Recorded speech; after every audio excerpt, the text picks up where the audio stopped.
బ్రహ్మ ముహూర్తంలో నిద్ర లేచిన తర్వాత ఏం చేయాలి అని కన్ఫ్యూజ్ అవుతున్నావా? నేను పాటించేటువంటి ఎగ్జాక్ట్ సీక్వెన్స్ చెప్తా, జాగ్రత్తగా విను. నువ్వు కూడా పాటించావంటే నీ ప్రొడక్టివిటీ డబల్ అవుతుంది. నేను ఎగ్జాక్ట్గా 3:55 AM కంతా నిద్ర లేస్తానండి. లేచిన వెంటనే చేసేటువంటి మొట్టమొదటి పని ఏంటంటే oil pulling for my healthy teeth and gums కోసం.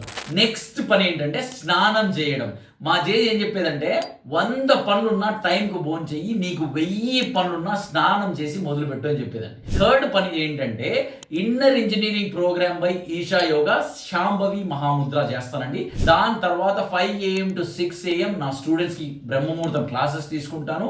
అండ్ 6 to 7 నా రిచువల్స్, విజువలైజేషన్ అండ్ అఫర్మేషన్స్ చేస్తాను. ఇలా చేయడం వల్ల నీ డే చాలా ఫోకస్గా, క్లారిటీగా, డైరెక్షన్తో స్టార్ట్ అవుతుందండి. నువ్వు కూడా ఈ సీక్వెన్స్ని పాటించి నీ యొక్క బ్రహ్మ ముహూర్తం రిజల్ట్స్ నాకు కమెంట్స్లో చెప్పు. అండ్ బ్రహ్మ ముహూర్తంలో మాస్టర్ అవ్వడానికి నన్ను ఫాలో చేయి.